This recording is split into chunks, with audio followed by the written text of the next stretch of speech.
Hello everyone, welcome to Asifmatics, and today we will discuss two important theorem of polynomial. One is the remainder theorem and the other one is for the factor theorem.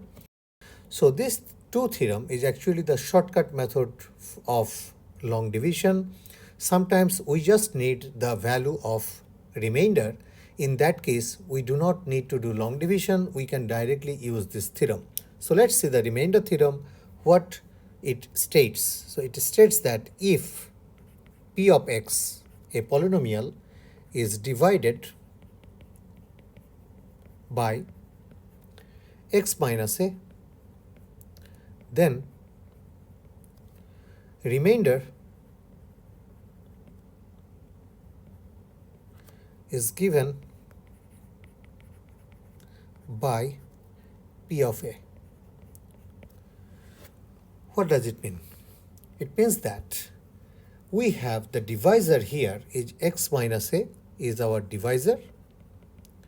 So if you can put the value of x, okay, if you put the value of x in the polynomial, then we can get directly the remainder value. Okay, let's see this one. So if p of x is divided by x minus a, so it means if we put x minus a equals to 0, that means our x value is a. Then if you put this x value of a here in the polynomial, then your polynomial we have p of a, and this p of a if you put in the polynomial, you can get the direct remainder value. We can get the remainder value directly. Okay, so now we can, I'm giving you one example so that you can understand better. So in this example, it is written like find a remainder when p of x equals to 3x cube minus 8x square plus 1 is divided by x minus 3. Okay, so this is the same problem what we did for our last lecture for the long division problem. And if you can go back my previous video, you can see that the remainder value was 10. So here also you can get the remainder value of 10. How to do that? So this is our divisor. We have divisor here x minus 3. This is the divisor. So take it first. We have x minus 3 equals to 0, or we can write x equals to 3. And then this x equals to 3 value you put here for your polynomial, where we have p of 3 equals to 3 cube minus 8 3 square plus 1. So we can get value 3 times 3 cube. 3 cube means 27 times 3, that is 81, minus 3 square is 9 times 8, 72, plus 1, and then you can see that your remainder value is 10. So from this method, you can very easily get your remainder value, and this remainder is your direct remainder value. And in this case, you do not need, no need to do long division. Okay, of course you can do long division, but this is a very shortcut method. If you just want to know the remainder value, you don't need long division. If you need quotient value, then of course you need, but for remainder you do not need.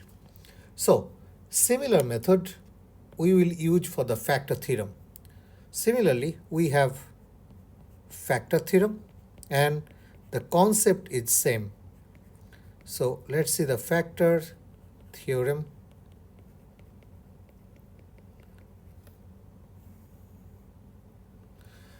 So in this factor theorem, first what is the statement here is if P of x has a factor x minus a, then P of a should be 0. First we need to understand what is factor. Factor means if you put the x value, okay, if you put the x value in the polynomial, then the polynomial should not have any remainder. That means it will be a complete division, and in that case you will get your remainder value is 0. So in this case what we do, that we will write our divisor, x minus a is the divisor. So we will write similar way, x minus a equals to 0.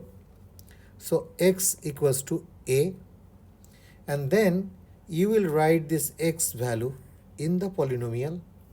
So when you put the a value in the polynomial, that means P of a, and then your result, your remainder will be 0. So that means the factor, that always in case of factor your remainder value is 0. So we already know what should be our remainder value for the factor case. Okay, so factor means here, factor means we can write like this for your understanding. Factor means a complete division, okay, complete division. And complete division means your remainder, there should not be any remainder. So your remainder of that polynomial value should be 0. So remember, this is very important information which will help you to solve your problems. All right, let's see one example. So for example, we have example P of x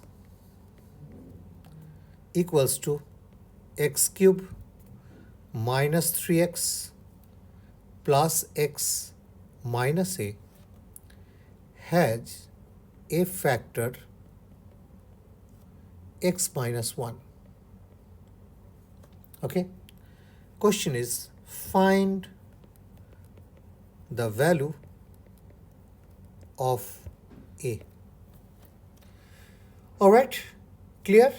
Now look at our divisor, and x minus 1 is our divisor.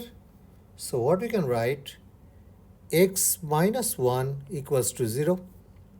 So x equals to 1, and now we need to put x equals to 1 value in this polynomial. So the question is, what is the value of a? So we know that it is a factor.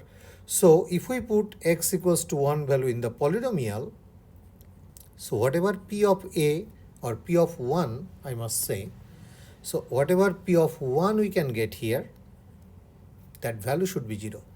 So p of 1 equals to 1 cube minus 3 1 plus 1 minus a. That is the p of 1, right? Instead of x we write 1 every position of x. And as it is a factor, this p of a, that means this whole function, the value should be 0. Now you already have this one, you can get your a value from here. So this is 1 cube means 1 minus 3 plus 1 minus a equals to 0. Or we can write, so minus 3 plus 2 is minus 1. So we can write our a value is minus 1. Okay, so this is pretty simple. And this is the beauty of the factor theorem and the remainder theorem. But there is one thing, because so far we have learned 3 important things. One is the long division, factor theorem and remainder theorem. Now question is, what theorem or what kind of things you will apply and where you will apply, right? So which theorem and long division you apply, it depends on the situation of the divisor. So look at your divisor always. Whenever you have this type of question, look at the divisor. So divisor will tell you what type of method you are going to apply, whether you will do the long division or you will do the factor or remainder theorem. It depends on the divisor.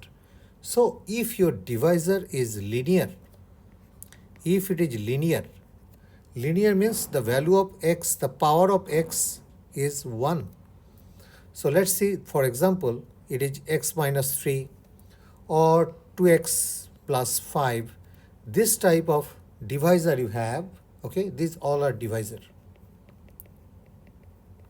linear divisor, and your power of x is 1, then you are allowed to use remainder